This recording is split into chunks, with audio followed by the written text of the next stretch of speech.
So today on Ancient DOS Games, we're taking a look at Street Fighter 2. Now, I'm told that this is a pretty bad port of the original arcade classic. In fact, that it's actually really terrible. But I've never played it before. In fact, I've never even seen it before, so I don't really know what to expect. So I was just well, this says Super Street Fighter 2.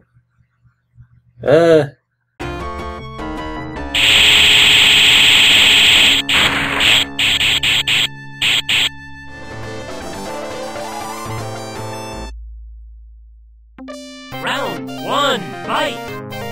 Hadouken! Sonic Hadouken!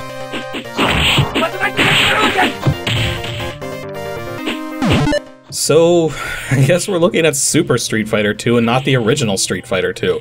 I could have sworn I had a copy of the original, but whatever. We could take a look at this one instead. And it's actually a pretty freaking decent port. Save for the fact that the screen's all stretched out. You'd think they'd have altered the graphics to look right at 320 by 200, or just run the game at 320 by 240 instead, or... Well, actually, the manual shows the correct aspect ratio. So maybe they just expected people to alter their CRT monitor settings to squish the image down.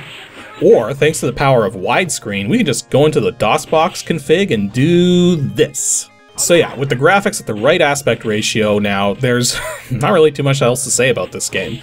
Well, other than going over basic gameplay and some of the quirks of this DOS port. The short of it, though, is that it plays almost spot on to the SNES game.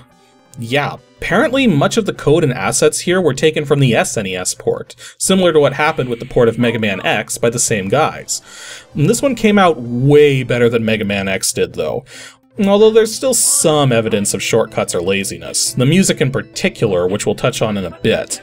But also the background graphics have been stretched slightly for peculiar reasons, given that anything sprite-related stayed the same. And it's also missing most of the SNES version's extra features, such as the tournament and the timed battle modes.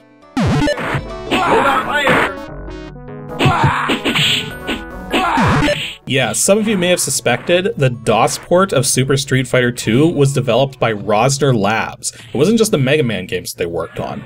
Although oddly enough, there's zero mention of Rosner Labs anywhere on the packaging, and it only becomes apparent that they had anything to do with this when starting the game up. Which almost makes me think Capcom was well aware that they had built a reputation for themselves, and not altogether a good one. But as for when Capcom published this, it's kind of hard to say. The packaging says 1995, and the file dates on the CD suggest it either was released at the end of 1995 or at the start of 1996, although online sources tend to say 1996, so we'll go with that. It's a 1 to 2 player fighting game, supporting VGA 320 by 200 256 color graphics, and actually, yeah, I'm pretty sure that's the exact same selection of sound drivers Mega Man X supported, so that kind of explains a few things. As for its current release date, it's still commercial and pretty hard to find, with high but not outrageous prices when you do find it, as loose copies tend to be around $20 and boxed copies around $40, although you're far more likely to find the SNES and the Genesis carts for this game, rather than the DOS release. However, when it comes to the Street Fighter series of games, going back and playing the old ones is often not a good idea, other than just briefly for nostalgia, and I'll go over why towards the end of the video. Round 1, fight! Although most of you have probably played a Street Fighter game before, let's go over some of the basic details. The Street Fighter series originally got its start as an arcade game with only 2 playable characters, Ryu and Ken, who both had identical movesets, and beside the joysticks for each of these characters were special pressure-sensitive punch and kick buttons. Now you could hit the buttons lightly or really hard and generate 3 different levels of punch or kick intensity. And this pressure sensitivity was a neat idea, but the pads often wore out quickly, and people would end up slamming the buttons hard only to hurt their hands in the process. So instead, later iterations replaced these giant buttons with 6 standard-sized buttons for light, medium, and heavy punches and kicks. And that's the setup that's pretty much endured for the entirety of the Street Fighter series. The original Street Fighter wasn't a huge hit, but it definitely got people's attention. And when the sequel came out, it simply smashed expectations and provided a much more polished and more varied experience, with a roster of 8 playable characters, each with their own fighting styles. Now, Street Fighter II was so popular that it started spawning numerous revisions. Street Fighter II Champion Edition, Street Fighter II Turbo, Super Street Fighter II, Super Street Fighter II Turbo, and even a special Alpha series, which I don't actually know a lot about. With the proper sequel, Street Fighter III, eventually hitting the scenes many years later around the turn of the century. The Street Fighter series is actually one of my favorites for fighting games, tied with Virtua Fighter, as I own the SNES version of this same game, arcade ports of the original Street Fighter and Super Street Fighter II Turbo on a collection CD for the PS2, as well as the Dreamcast port of Street Fighter III and the PC port of Super Street Fighter IV. So I'm pretty familiar with how these games are supposed to play, even though my skill level at fighting games in general is really only about average. So with that said, how does this DOS port play? Almost identically to the SNES port, but with some minor differences. One such difference I noticed right away is actually a bug fix from the SNES version. Now when you start a round of fighting in any Street Fighter game, what do you expect to hear? Well, this. Round 1, fight! But believe it or not, this is missing from the SNES port. The SNES port still has the words show up, but the actual voice clips don't play. Now, whether they were excluded from the ROM entirely, or a bug is simply preventing the sound clips from being played back, I don't know. That's why this caught me as odd, since you'd think whatever deficiencies the SNES port had would also be present here, since this is almost a carbon copy of the code. Now, in terms of the controls, I already mentioned the 6-button layout for punches and kicks, but as you probably noticed, there's no block button. Street Fighter's standard method of blocking has always been to hold back to block high and mid attacks, and to hold back and down to block mid and low attacks. One of the more unusual facets of Super Street Fighter II, though, is that you don't immediately stop blocking when you let go of back. If you're being hit through a combo and you let go of back mid-combo, you won't actually start taking hits, as the block will continue until the combo ends or you attempt to attack. Now, because the game was playing so closely to the SNES version, and at a decent frame rate, I decided to try setting up DOSBox to recognize my arcade stick, to see how well it would work here, and it actually worked almost flawlessly. The only catch is that occasionally my inputs were being missed, but I think this is more attributable to the fact that I've become accustomed to the later games in the series, which can catch faster inputs than the original games can. Slowing down my inputs ever so slightly did help, but it was kind of hard to do that consistently. As for the character roster, Super Street Fighter II introduced 4 new characters alongside the original 8, and the 4 boss characters, which were brought into balance to allow them to be playable, making for a total roster of 16 playable characters, each with their own ending sequences to watch when playing on at least a moderate level of difficulty. I'm not going to go over the characters in any great detail, since that actually take a while, but I will say that my best characters, personally, have always been Ryu, Chun-Li, Dhalsim, and Guile. Although I can actually play most of them fairly well. The only characters I absolutely suck with are Balrog, Blanka, and Zangief. Although honestly, my best Street Fighter character of all time is actually Makoto, who didn't show up until Street Fighter III. Each character, of course, has a variety of special moves which can be performed, but one of the things I like about the original Street Fighter games is that they never got too fancy with this. Most moves are either a quarter circle forward or backward with a punch or kick, a half circle forward or backward with a punch or kick, 2 quarter circles back and forth with a punch or kick, or holding one direction for 2 seconds and then immediately reversing direction along with a punch or kick. Very few characters have moves which don't conform to these conventions, such as Chun-Li, Blanka, and E Honda, who have moves which require rapidly pushing a button, or Zangief, who actually has a move which requires executing a full 360-degree rotation with the directional controls. There's actually a few things I want to point out about the special moves too, which some casual players may not be aware of. Firstly, although the special moves which require rapidly pushing a button may sound easy, the rapidity you have to hit the button at is actually determined by how powerful you're making it. Doing Chun-Li's Hurricane Kick, for example, with the light kick button is super easy, but doing it with the heavy kick button requires you to mash the heck out of it if you want any chance of making it work. But of course, the damage dealt at the heavy intensity is way higher. Another neat trick is that some moves get powered up under certain circumstances. Ken's Dragon Punch can hit multiple times and does tremendous damage as a heavy attack as it sets his fists on fire. Whereas with Ryu, if you perform his Hadoken as a half circle instead of a quarter circle, it'll be set on fire and do extra damage. Last thing I want to mention about the special moves is that if a move requires you to hold a direction for 2 seconds first, you don't have to hold it exactly. For instance, let's say you want to release Guile's Sonic Boom and your opponent's doing low kicks. Now you can block low by holding back and down, and this still counts as holding back. So once at least 2 seconds have elapsed, you can just immediately push straight back, then forward and punch, and get that Sonic Boom off, despite not holding exactly back the whole time. Plus, these hold timers start regardless of anything.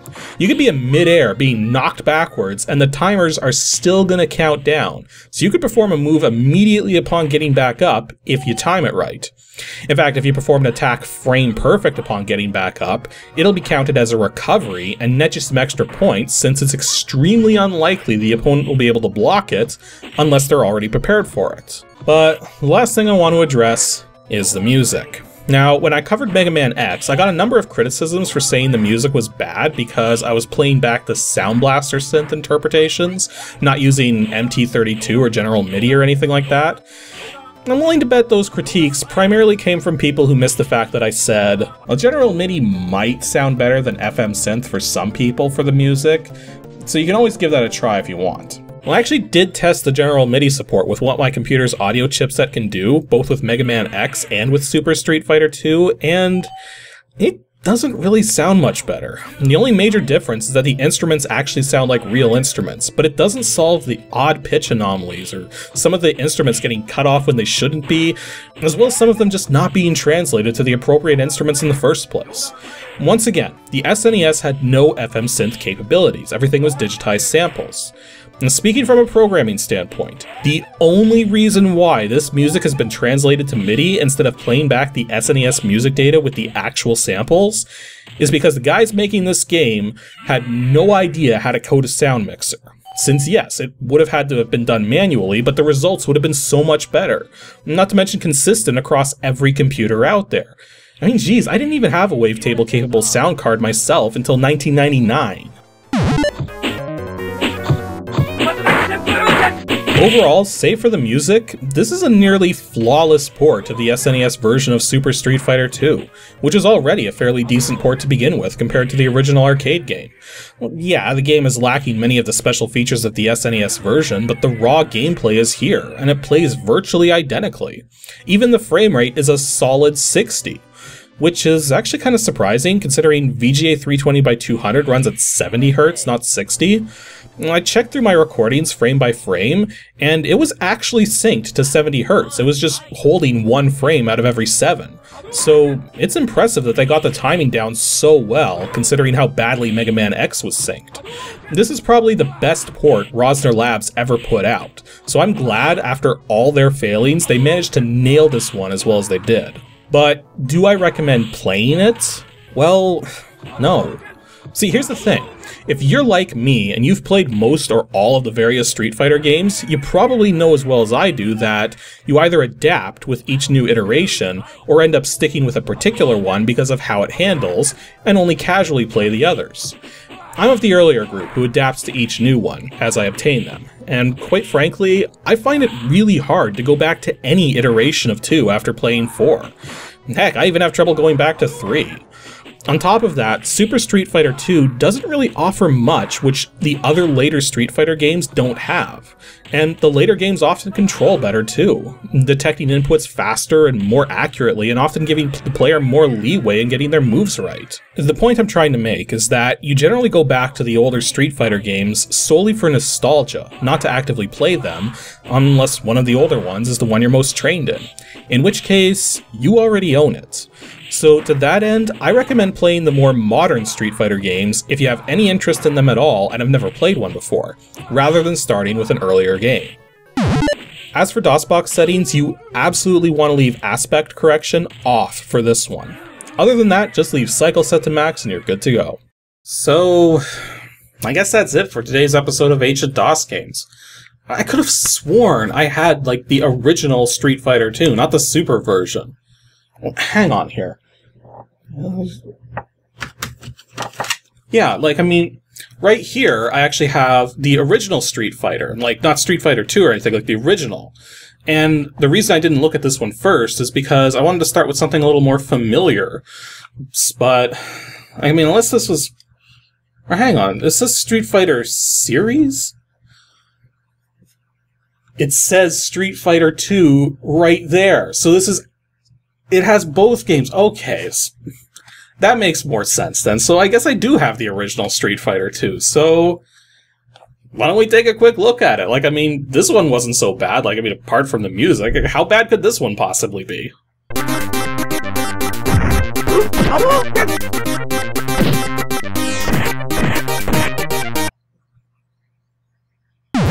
Are you freaking serious?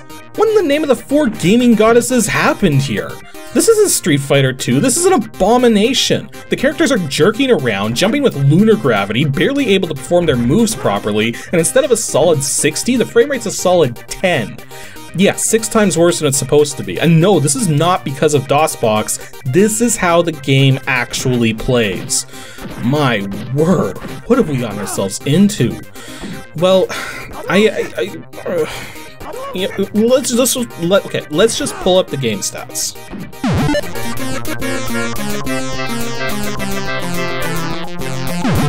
This DOS port of the original Street Fighter 2 was handled by a company known as Creative Materials, which, as far as I can tell, was responsible for a surprisingly large number of shoddy ports between 1990 and 1992, often uncredited, and they went out of business soon thereafter. It also wasn't published by Capcom, instead being released into the European market by US Gold in 1992, and in North America by High-Tech Expressions in 1993. Now of course, it's still a 1 to 2 player fighting game, though it supports the MCGA chipset along with VGA, but only supports the AdLib, PC Speaker, Roland MT32, and Sound Blaster for audio. As for its current release date, this one's virtually impossible to find, maybe partly because of how terrible it is. So I have no idea how much it should be worth if you do manage to find a copy, though given how badly it plays, probably not very much. Where do I even begin? Okay, so this thing plays like garbage, but a special kind of garbage, which starts off in the options screen. I mean, seriously, what is this mess? Why am I able to select one joystick or 1 and 2 joysticks or 1 and 2 keyboards for both players? Well, it turns out the numbers 1 and 2 refer to how many buttons you use for attacks. You can only play the game with either 1 or 2 attack buttons, not 6 like the game's supposed to have. Even when playing with the keyboard, you're limited to 2, a punch button and a kick button. So how does the game differentiate light, medium, and heavy? Well, if you're standing still, you perform light attacks. If you're holding forward or backward, you perform medium attacks. And if you're holding up, you perform heavy attacks. Which of course is stupid because up is also jump. But the game's smart about this and actually delays the jump by 1 frame to try and detect if you're about to do a heavy attack or not. Don't facepalm just yet. What's worse about this is that you can't switch between light, medium, and heavy in the same frame as you attack. So, for instance, if you push up to go with a heavy attack, and also push the punch button in the same frame, you end up with a light punch and then a jump. You have to push up, push punch on the next frame, and then you'll get a heavy attack. And if you screw this up, you're just going to end up jumping 1 more frame following. Now, if that wasn't bad enough, let's talk about how you input the special moves. They're all the same as you'd expect, and despite the terrible frame rate, the game will actually detect every keystroke and input pretty well. So you can get off special moves lightning quick under most circumstances, but there are some notable exceptions. For instance, Ken and Ryu's Dragon Punch is often input as a back and forth quarter circle followed by punch, but the actual inputs expected in sequence are forward, down, and then down forward plus punch. Now, the arcade original and virtually every other port allows for minor errors in your inputs to account for natural movements of the stick or gamepad, which is why a back and forth quarter circle works. But not here. In this port, if you make a mistake in the input, your special move does not succeed. This makes the Dragon Punch virtually impossible to perform reliably if you're not using a keyboard. The charged moves are also screwy. They still only need to be charged for 2 seconds, but there's a catch. You absolutely cannot hold any other directions other than the hold direction. So for instance, if you want to do Guile's Flash Kick, you have to hold straight down for 2 whole seconds. That means no down left and no down right, otherwise the timer resets. And when you do ultimately perform the move, it's still likely to fail, because if you're not holding any buttons down at all, it'll detect that and immediately cancel out the move. So you have to go from holding down to holding up in a single frame, and without holding both, since then your input will be a neutral position and cancel it all the same. All of this makes it extraordinarily difficult to pull off any of the charged moves in this game. Also, what's up with the music? I haven't spliced in the music myself or anything. It's actually playing the title theme right now instead of any stage music. In fact, there's pretty much only 3 tunes played throughout the entire game, save for a 4th one for when you beat the game, so yeah, most of the music is missing. Or is it? The sound test in the options goes from 0 to 5 for the music, and 2 of those tunes aren't used in the game, and they're actually conversions of music from the other stages. So despite having 6 music tunes, only 4 of them are being used? Jeez. Actually, if you want to talk bugs, here's a weird one. If you play as a particular character and lose, you go back to the character select and can choose someone else. But the first time this happens with a particular opponent, it'll X out the character you were playing as, meaning you don't have to face their stage later on if you choose someone else. Now, the game gives you 3 continues, so you can theoretically skip having to fight 3 characters by losing a fight with one, choosing a different one, winning that fight, move on to the next, lose it, select a different character, and repeat until you've used up all of your continues. Also, yeah, you only get 3 continues per run, and there's no option to change that. Last thing I want to address is the character balance. Since the game's playing like poo, it should come as no surprise that the characters are horribly unbalanced as well, with certain attacks doing way more damage than they're supposed to, or way less, and some animate so fast that you can pull off too many too quickly. Not to mention the instant you hit the ground, even if you haven't gotten back up, you're immediately vulnerable to throws. So getting thrown after getting hit hard and losing control is quite a common occurrence. Mind you, you can do this to your opponent too. Of particular note though, is Dalsum. They made his stretchy attacks way too good, and you can thus effectively defeat almost every opponent in the entire game just by spamming his ranged punches. And sometimes if the opponent jumps, you'll have to intercept them, but for the most part, spamming the ranged punches will win. It's ridiculous and overpowered, and I ended up beating the game with 0 effort once I switched to using them. Overall, this port of Street Fighter 2 is a catastrophe. It's so bad that I actually double-checked to see if it had any relation to Tiertex and their abysmal knockoff game Human Killing Machine, since it reminded me so much of that one. But the answer is no. Short of having the same publisher, they're completely unrelated. But yeah, this port of Street Fighter 2 is absolutely not worth your time, and the only reasons why you could possibly want a copy is either morbid curiosity or sake of collecting.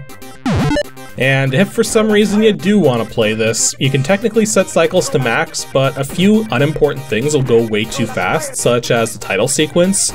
So to get a more reasonable speed going, a cycles count of 30,000 should do the trick, or less if you feel that works better, but it only really affects minor things. Anywho, that's all for this extra long double feature of an Ancient DOS Games episode. Episode 224 is going to be on Saturday, October 7th, and we'll be taking a look at the first in a series of games which have a history of leading people to believe that they had hidden playable characters, only for those rumored characters to intentionally show up in later games. If you think you know of a game that would have started a trend like that, then be sure to send your guess to adg@pixelships.com, and stay tuned to see what game I've got in store for you guys.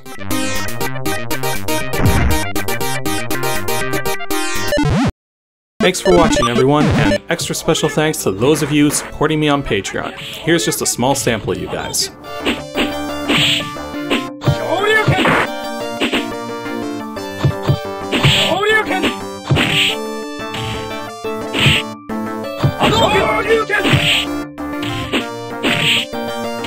波動拳昇竜拳殺害旋風昇竜拳波動拳昇竜